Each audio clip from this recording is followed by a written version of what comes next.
Hey guys, Brian Schultz here with the Actually Tiny House Project, and today in the tiny house here, we're getting ready to install the kitchen sink. Now, just like everything to do with plumbing, this can be really fast and easy, or it can be really frustrating and time consuming depending on how well organized you are and also how you sequence the different operations. So what I'm going to do in this video is I'm going to walk you through everything from starting out rehabilitating this old stainless steel sink here to installing the faucet, setting the sink, hooking up the under-counter water supply, and finally building the drain assembly. And I'm also going to talk about some tiny house specific plumbing considerations that you don't see in a normal house. So let's go ahead and get started.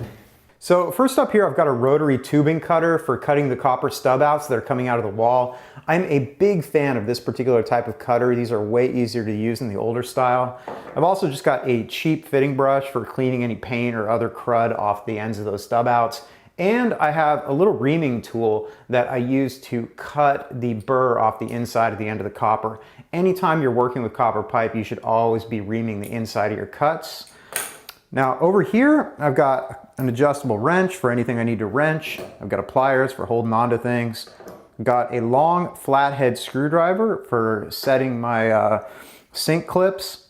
I've got a pencil for marking things, tape measure for measuring things, and I have a big flashlight so I can see what I'm doing when I'm working underneath the sink. Now, if you're changing out or putting new drain baskets in an old sink like this, you're also going to need a drain basket wrench and a drain basket nut wrench. Unfortunately, I don't have a drain basket nut wrench here because I can't find it, so I'm just going to use a big pipe wrench, but that really doesn't work very well, so I would recommend buying both of those tools. You're also going to need, obviously, drain baskets and the nuts and washers for that, and plumber's putty like this. And the reason you might encounter this is because oftentimes you can find old sinks like this for a song. They're still perfectly good, but one side of them is a garbage disposal. And in that case, you're usually going to take that side out and just replace it with a normal drain basket like this. Okay, now moving on to some of the other stuff that we're going to need for our install today here. So here we have an exploded view of all the components of a standard double sink drain assembly. Starting up here, we've got our lock nuts, which pair together with our flange washers, which capture the tail pieces, which go into the slip sections in the drain arm and the T, which connect together right here. We've got a short section of pipe that gets custom cut to allow this to connect to whatever the height of your drain is. We've got a P-trap, which connects to a wall tube, and then that goes into your drain. And this assembly right here has the potential to cost you more time and frustration than anything else in your sink installation, because it's really easy to forget to buy a certain part or to cut something to the wrong length, and then you've got to go back to the hardware store, which takes a significant portion of your day. So I would recommend purchasing twice as much of this stuff as you actually need, and then anything that you don't use, just bring it back to the store. It's going to be a way better use of your time. Now, something else that you want to consider is that even if you're going to be doing all this in chrome plated brass, you might want to make a plastic assembly first, just to make sure that all the pieces are going to fit, because even though it's not very environmentally friendly, it's really easy to make a mistake when you're doing this, and that gets pretty expensive in chrome plated brass. Also, it's just easier to build your initial assembly with plastic because it's easier to cut. So next up here, I've got my faucet. Hopefully all the pieces that you're going to need for this are going to come with the faucet in the box. So next up here, I've got some chrome steel flanges, and what these are is just little escutcheons that slide over your copper stub outs and help to hide any ugliness in the wall right there. And it's always a good idea to pair these with some foam gaskets so you can get a good air seal for a nice tight house. Now coming over here, I've got the stops that I'm going to use, and these particular stops are 3/8 inch compression by 1/2 inch compression. And this, I would say, is the most common size for this kind of plumbing, but you do want to check to make sure that you're using this style of stub out and that your particular sink connection is a 3/8 of an inch. Now, another choice that you have in these is quarter turn versus full turn. And personally, I really like the quarter turn because I feel like it's a lot more positive and a lot more intuitive to tell when this stop is on and when this stop is off. Now, coming over here, I've got my sink clips, and these just slide into a little channel on the bottom of the sink, and you can turn them to tighten the sink down to the counter. And there's two different heights of these. I'm using the longer ones right now because I have thick counters, but you'd use the more standard ones for thinner counters. It just kind of depends on the counter that you're looking to put this on. And typically I get at least 8 of these so I can really tighten my sink down to the counter. Now, finally here, I've got some clear silicone for setting my sink. I've got some tape for taping off the sink area so I don't make a mess. I've got some gloves to protect my hands, and I've got some paper towels for cleanup.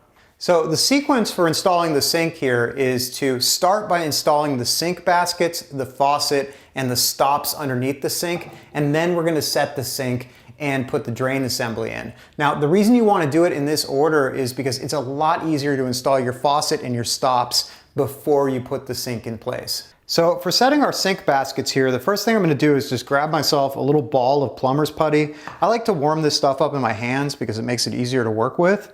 And then I'm gonna roll this out into a roll that is about the size of a pencil. Now, once I've got a pencil-sized roll that's about 12 inches long, I'm gonna go ahead and just wrap this around the bottom of the drain basket here. And I'm just gonna push it down a little bit to kind of flatten it on the bottom of that drain basket. Now I'm gonna come over to the sink here and I'm just gonna push this down into place and press it nice and hard down into the hole. You should see a little bit of putty coming out along the sides. And next, I'm gonna get this fitting wrench here and I'm gonna have somebody hold from up above like this while I go down below and tighten that nut. Now, before you put your nut on, you want to go underneath here and you want to clean off any extra putty that's squeezing out along the sides here. So putting the nut on here, we want to put the rubber washer on first, and then the cardboard washer on second, and then the nut at the very back. So I'll go ahead and push this up into place here. And you can tighten this most of the way by hand. The important thing to know about tightening this nut is that you don't want the drain basket to spin because that's going to compromise the seal of the putty. So once you get up to where this is tight, that's when you want to make sure that somebody's holding on to that drain wrench up above nice and tight. Now I'm tightening this with a pipe wrench here, but once again, this is not a great way to do this. I would recommend just spending a few bucks and buying the actual tool that does this better. Now finally here, I'm just going to come to the top of the sink and I'm just going to clean off any of the extra putty that's sticking out here. And that's pretty much it for installing a drain basket.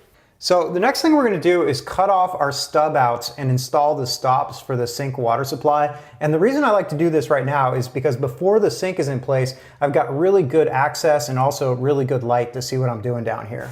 So first step here is going to be to measure 1.25 inches out from the wall. You could actually get away with a little bit less than this, but I think it's much safer to start long than to accidentally cut too short. And then I'm going to take my tubing cutter here and I'm going to put it over the pipe at that point and rotate it, and I'll cut off this tube here. Now, if you've already pressure tested your system, there's probably going to be some water in here, so it's good to keep a rag around for that. And then finally, I'm going to take this little reaming tool here and I'm going to deburr the inside of this copper pipe. And while you're doing this, you want to pay attention to where these shavings are going. You want to make sure they're not going back into your pipe there. Now I'm going to take my fitting brush here and I'm just going to go ahead and clean off the end of the copper tube here.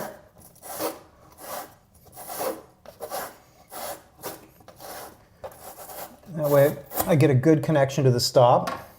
And I'm going to take one of these little gaskets, peel off the back side of it, and I'm going to stick this in place right here.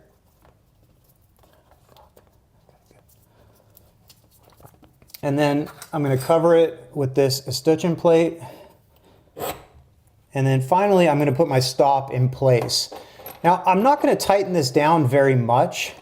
I'm just going to tighten it down to where it's a little bit snug because my water supply is probably going to want to come into this at a certain angle. So it makes sense to just tighten this whenever I figure out what that angle is. So something to notice here is that both sides of this stop have standard compression fittings, which is just two pieces that screw together with a little brass nut in the middle. And that's meant to compress around copper pipe, which is exactly what it's doing right here. But for the attachment to your sink, you don't need this little piece here. So you can just go ahead and get rid of both of these, and then your sink attachment will screw right onto this. So one more thing I want to point out, as long as I've got good light here, is my drain assembly here, because this is a little bit different in a tiny house than it is in a regular house. Now, different tiny house builders have different ways of doing this, but what I like to do is come up inside of my wheel well here and then just leave this pipe sitting there, and then I build my counter, I set my sink, and I build my drain assembly, and then that gives me a real location to where I want this to be. And then all I've got to do is build the assembly for this. I can line everything up perfectly, and that way I don't have to do any shenanigans as far as adapting a less than ideal P-trap location to a less than ideal drain hole location. So that's just kind of an unusual way that I do things, but I think it makes a lot of sense. Another thing to point out here is that I've got an auto vent on the top of this drain stack here, and that's just a one-way flapper valve that allows air to come in so you don't get suction that can pull the water out of your P-traps and let sewage gas come into your house. Venting is just as important in a tiny house as it is in a regular house, although there might be some different considerations if you're hooking up to gray water or composting toilet solutions or things like that. But generally, you want to have vents. One thing that's not great about this is that this auto vent here should be up above the flood height of the sink. Now, obviously in a tiny house, that's not going to be possible, but it is probably a good idea to bring this up as far as you can to the underside of the sink. So next I'm going to put the faucet into the sink here. Make sure that you put the escutcheon on first. Now every faucet is going to have a little bit different assembly. This one actually is really nice. It has a really big nut on the back that you can just tighten by hand, which is super useful. Now keep in mind that this stuff back here is actually sometimes a little bit fragile, and also you want each of these pieces to be running in clean straight lines out the bottom of your nut, especially if you have a pull-out sink, so this tube here can slide freely. So go ahead and take the nut here, carefully work it into place, tighten it down. Okay, so now I'm going to go ahead and set this in place carefully here. So now I'm just going to take a quick minute here to look underneath the sink and see what the most natural way that these supply lines want to connect here, and orient my stops to that connection. And then once I get the sink out of here again, I can just go ahead and tighten these down. Now back up top here, I'm going to go ahead and take some blue tape, and I'm just going to very carefully mask off the perimeter of the sink here, because the next thing we're going to do is bed this in silicone, and you don't want to get a bunch of silicone on your counter. So now I'm going to go ahead and pull my sink out here. I'm going to tighten up these stops. It's actually really helpful to have 2 wrenches for this. So next up, I'm going to put a bead of silicone all the way around the perimeter of the sink inside of the tape. Now, without dragging the hoses through the silicone, I'm going to very carefully set the sink here. Okay, so it's a little bit difficult to film this, but these are the sink clips right here. And you can either put these in first and carefully drop the sink in, or you can get underneath afterwards and slide them into the tracks. And you can just get under here with a screwdriver or a hex driver, whichever style you have, and then you can just tighten them down to hold the sink in place. So next up, you can wipe off the excess silicone. The little squeegees that they sell for caulking are really useful for this. Now you can go ahead and peel the tape off. So now I'm going to get under the sink here and connect my water supply lines. Hot on the left and cold on the right is pretty standard unless you did your plumbing differently. You want to be careful when you're tightening these. You want to tighten them until they're just snug. You don't want to over tighten this type of fitting. And because this is a pull-out nozzle sink, this pipe needs to be free to move. So what I'm going to do is just take a twist tie and wrap it around my supply pipes back here so they're not going to get in the way. And then I'm going to go ahead and take this weight ball here, and I'm just going to clip it around the pipe.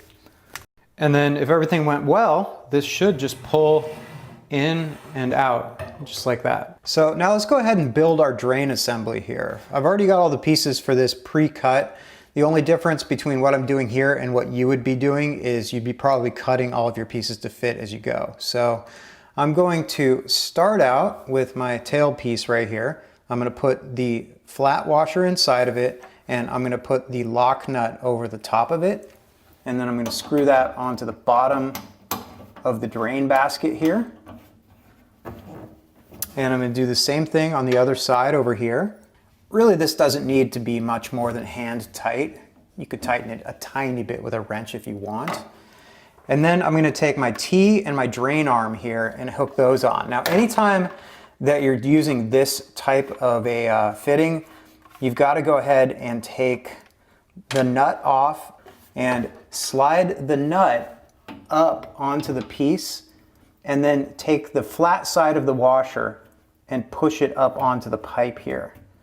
So now I can take my T and my drain arm here that fit together in the same way and push those up onto the tail pieces here and go ahead and screw these nuts down on here nice and snug. So next thing I'm going to do is take this short piece of pipe and I'm going to put 2 nuts on it facing opposite directions, and then just like before I'm going to slide these washers on with the flat spot of the washer pointing towards the nuts.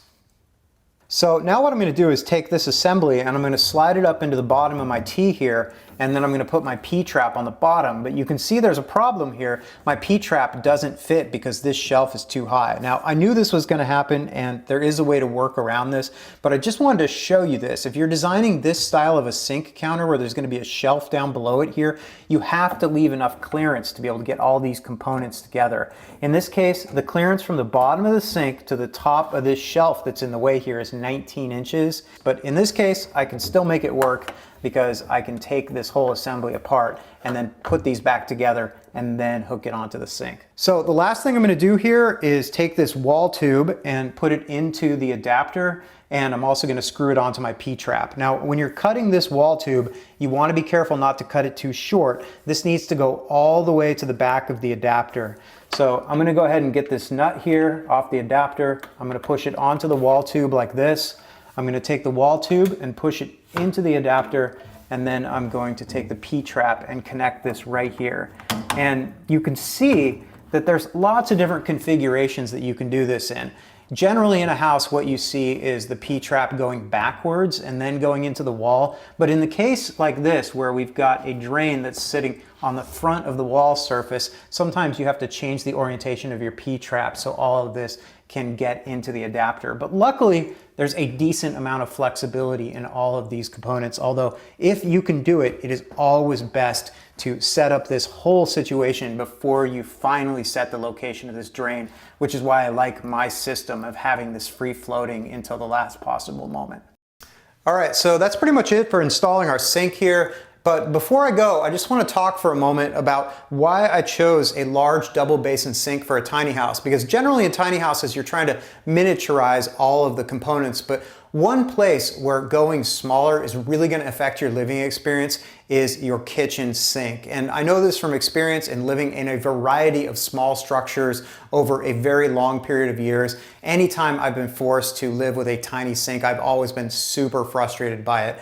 Now, also another advantage of going with a full-size sink is that it has a standard cutout size, so you'll have a larger variety of sinks to choose from, especially salvage sinks if you like to salvage different components for your tiny houses, and it just makes it easier to change, easier to install. It's more compatible with all of the standard kitchen sink components. So that's just my personal opinion on tiny house kitchen sinks. Take it for what it's worth. Everybody's got to make their own choices. If you like this video, make sure you hit that like and subscribe button. You can also find us on our website, which is actuallytiny.com, where we've got a bunch more tiny house videos and a growing library of tiny house resources. You can check us out on Instagram @actuallytiny, where we post a daily build blog of everything that we do here on the tiny house, including time-lapse videos. All right, that's it. Take care, have fun, be safe building your tiny house.